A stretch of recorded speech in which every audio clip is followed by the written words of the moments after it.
नमस्कार, मी ॲडव्होकेट हरदास लांडे. बघा, आज आपण एक अशा प्रकरणाबद्दल माहिती बघणार आहोत की जस्ट आता 6 एप्रिलला मदुराईच्या जिल्हा न्यायालयाने तब्बल 9 पोलिसांना फाशीची शिक्षा सुनावलेली आहे. आतापर्यंत बऱ्याचशा लोकांना असं वाटतं की पोलिसांना फाशीची शिक्षा का सुनावली असेल, की हे प्रकरण इतकं मोठं प्रकरण होतं आणि या प्रकरणाची चर्चा जवळपास पूर्ण देशभरामध्ये झाली होती. या 9 पोलीसवाल्यांना मदुराईच्या न्यायालयाने फाशीची शिक्षा सुनावलेली आहे आणि ती का सुनावलेली आहे, हे प्रकरण काय होतं, त्या प्रकरण कशामुळं त्यांना फाशी शिक्षा सुनावलेली आहे, त्यांचा गुन्हा काय होता, या सगळ्या प्रकरणाची सविस्तर माहिती आपण ह्या व्हिडिओमध्ये बघणार आहे. विशेष करून मुद्दामून हा व्हिडिओ बनवतोय कारण की याचा एकच उद्देश आहे की सांगण्याचं तात्पर्य हा आहे की कायद्यापुढे सगळं समान आहे. कायदा कोणाला हातात घेता येत नाही आणि कायद्याच्या वर कोणीही नाही, या दृष्टिकोनातून हा व्हिडिओ बनवतो. 9 पोलीसवाल्यांना मदुराईच्या न्यायालयाने फाशीची शिक्षा सुनावली. हे प्रकरण काय होतं बघा, तुम्हाला माहित असेल सध्या कोविड आला होता आपल्याकडे. कोविडच्या काळामध्ये घडलेलं प्रकरण, या कोविडच्या काळामध्ये घडलेलं प्रकरण आणि पोलीस कस्टडीमध्ये बाप लेकाचा झालेला मृत्यू कशाने झाला असेल तर तो पोलिसांच्या मारहाणीमुळे आणि कस्टोडियल टॉर्चरमुळे मृत्यू झाल्याच्या नंतर सदरील प्रकरण समोर आलं होतं. याची थोडक्यात पार्श्वभूमी काय बघा, हा निर्णय दिलेला आहे 6 एप्रिल 2026 ला.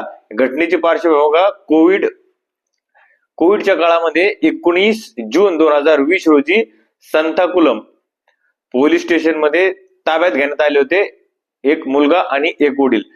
कशामुळे घेण्यात आले होते हे प्रकरण थोडक्यात समजून घ्या.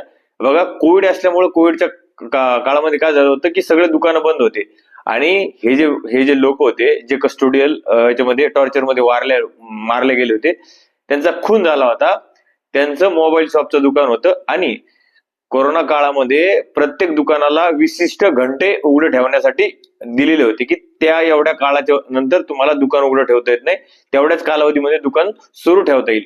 परंतु पोलिसांनी या बाप लेकांना त्यांचं मोबाईलचं दुकान हे विथ कालावधीत, म्हणजे कालावधीत ठरवून दिलेल्या कालावधीपेक्षा जास्त काळ सुरू ठेवलं म्हणून त्यांच्यावरती गुन्हा दाखल करून त्यांना ताब्यात घेतलं आणि रात्रभर टॉर्चर करून त्यांना बेदम मारहाण करण्यात आलेली, असं हे प्रकरण होतं. त्याच्यानंतर बघा, त्यांच्यावरती 19 जूनला त्यांना ताब्यात घेतलं. त्याच्यानंतर बघा, कोठडीत असताना त्यांच्यावर अमानुष मारहाण करण्यात आलेली आहे. अगदी ब्रुटल पद्धतीनं त्यांना या सगळ्या पोलीस स्टेशन मध्ये सगळ्या पोलिसांनी मारलेलं आहे.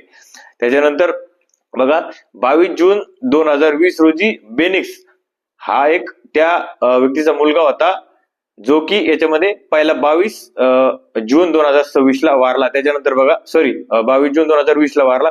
त्याच्यानंतर 23 जून 2020 रोजी परत जो काही जयराज होता, म्हणजे जयराज हे जे काही याचा काही खून झाला पोलीस कस्टडीमध्ये, तो वडील होता त्या मुलाचा, या दोघांचाही मृत्यू याच्यामध्ये कस्टडीमध्ये झाला होता. त्याच्यानंतर बघा, त्याच्यानंतर तपास आणि न्यायालयीन प्रक्रिया काय काय झालेली, या घटनेत संपूर्ण देशात संतापाची लाट उसळली होती. परंतु पोलिसांच्या वर्तनावर गंभीर प्रश्न निर्माण झाले. त्यामुळे या प्रकारात सुरुवातीला राज्य पोलीस तपास करत होते. याच्या अगोदर काय करता, हा तपास राज्य पोलिसांकडे दिला होता, जे कस्टोडियल डेथचं प्रकरण आहे.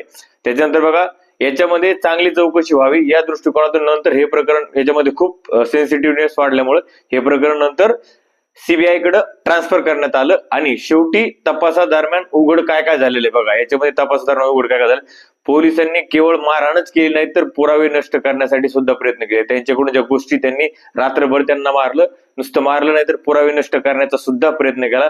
पोस्टमॉर्टम अहवालात सेल्फ इन्फ्लिक्टेड नसून, म्हणजे सेल्फ इन्फ्लिक्टेड म्हणजे स्वतःला जखम करून घेतलेली नसून सतत मारहाणीमुळे झाल्याचे स्पष्ट झाले.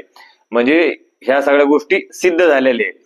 पोलिसांनी डिफेन्स घेतला होता की त्यांनी त्या स्वतःच सेल्फ इंजुरी केलेलं आहे, म्हणजे सेल्फ इन्फ्लिक्टेड इंजुरी केलेलं आहे, त्यांनी स्वतः मारून घेतलेले. परंतु हे पीएम रिपोर्ट मध्ये सिद्ध झालेलं नाही. त्यामुळे सेल्फ इन्फ्लिक्टेड इंजुरी हा युक्तिवाद न्यायालयाने फेटाळून लावला.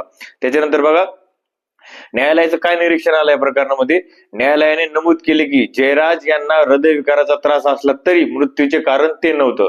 जरी त्यांना हृदयविकाराचा त्रास असला तरी पण जे मृत्यूचं कारण पीएम रिपोर्ट मध्ये होतं ते नव्हतं. सतत झालेल्या मारहाणीमुळे दोघांचा मृत्यू झाला, ही गोष्ट न्यायालयासमोर सिद्ध झाली. आरोपी पोलिसांनी त्यांच्या अधिकाराचा गैरवापर केला, म्हणजे त्यांच्या चुकीच्या पद्धतीने त्याचा वापर करून विनाकारण त्या लोकांना ताब्यात घेतलं, बेकायदेशीर अटक केली आणि अटक करून त्यांना बेकायदेशीरित्या बेदम मारहाण करून त्यांचा खून केला. अशा पद्धतीचे प्रकरण होतं. न्यायालयीन प्रक्रियेनंतर न्यायाधीश जी मुथुकुमारन यांनी अत्यंत कठोर शब्दात निर्णय नोंदवला. काय निर्णय नोंदवला बघा. सहजासहजी कुठल्याही खुनाच्या प्रकरणामध्ये न्यायालय फाशीची शिक्षा देत नाही. ज्या सिच्युएशन मध्ये एखादं प्रकरण हे रेअरेस्ट ऑफ रेअर किंवा दुर्मिळातील दुर्मिळ केस असेल, अशाच परिस्थितीमध्ये फक्त फाशी दिली जाते. आणि या ठिकाणी ह्या केसला न्यायाधीशाने अत्यंत कठोर शब्दामध्ये गोष्ट सांगितली की हे प्रकरण हे एवढं साधं प्रकरण नाही, हे सुद्धा रेअरेस्ट ऑफ रेअर प्रकरण आहे आणि दुर्मिळातील दुर्मिळ प्रकरण आहे. त्याच्यामुळे याच्यामध्ये कॅपिटल पनिशमेंट म्हणजे फाशीची शिक्षा न्यायालयाने दिलेली आहे. ह्या गोष्टी न्यायालयाने न्यायालयामध्ये ऑर्डर करताना जजमेंट मध्ये ऑब्झर्वेशन नोंदवलेलं आहे. त्याच्यानंतर बघा, न्यायालयाने आयपीसीच्या कुठल्या कलमाखाली यांना शिक्षा दिली होती? 302 खून करणे, 342, 211 जे काही पुरावा नष्ट वगैरे करणे, त्याच्यानंतर 218 तसेच 109 आणि 34 अंतर्गत सर्व आरोपींना दोषी ठरवले आणि सर्व 9 दोषी पोलीस अधिकाऱ्यांना फाशीची शिक्षा सुनावली.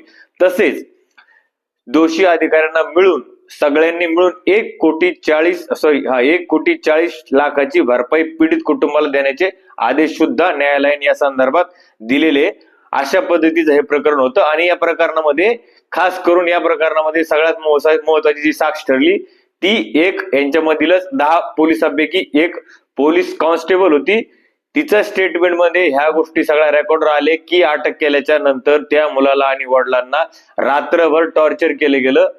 त्याच्यानंतर पुरावे नष्ट करण्यासाठी जे काही मारहाणीमध्ये काठीला रक्त लागलं होतं, ह्या सगळ्या गोष्टीचा पुरावा नष्ट करण्यासाठी सुद्धा सगळ्या पोलिसांनी प्रयत्न केले. अशा पद्धतीचं तिची साक्ष खूप महत्वाची ठरली.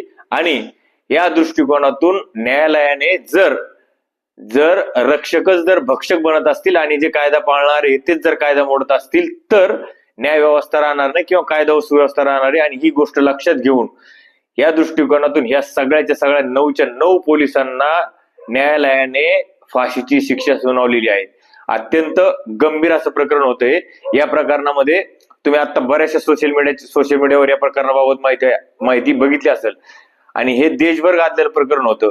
त्याच्यामुळं कस्टोडियल टॉर्चर आणि कस्टोडियल डेथ याच्यावरती एक वेगळा विषय, याच्यावरती खूप मोठी चर्चा होऊ शकते. या संदर्भात एक अगदी मागे जर तुम्ही बघितलं तर याच संदर्भामध्ये असाच एक चित्रपट सुद्धा आला होता जय भीम नावाचा. त्याच्यामध्ये सुद्धा असंच कस्टोडियल टॉर्चरच्या संदर्भात सगळी माहिती दाखवलेली आहे. हेच ही गोष्ट आणि त्या पिक्चर मध्ये जे काही दाखवलेलं आहे जवळपास त्या गोष्टी मिळत्या जुळत्या याच्यामध्ये दाखवलेलं आहे. त्याच्यामुळं ही माहिती तुमच्यापर्यंत पोहोचवणं गरजेचं होतं, सांगणं गरजेचं होतं की कायद्यापुढं कुणीही नाही. पूर्णची पूर्ण पोलीस स्टेशनला न्यायालयाने फाशी सुनावलेली आहे, हेच या व्हिडिओच्या माध्यमातून सांगायचं होतं. बघा, तुम्ही जर नवीन असाल आपल्या चॅनलवरती, जर चॅनल सबस्क्राईब केलं असेल चॅनल सबस्क्राईब करा. जर तुम्ही हा व्हिडिओ जर फेसबुकला बघत असाल तर आपल्या फेसबुकला फॉलो करा, कारण की अशीच नवीन माहितीचे कायदेशीर माहितीचे आपण व्हिडिओ आपल्या फेसबुक आणि युट्यूबच्या माध्यमातून बघत असतो. धन्यवाद.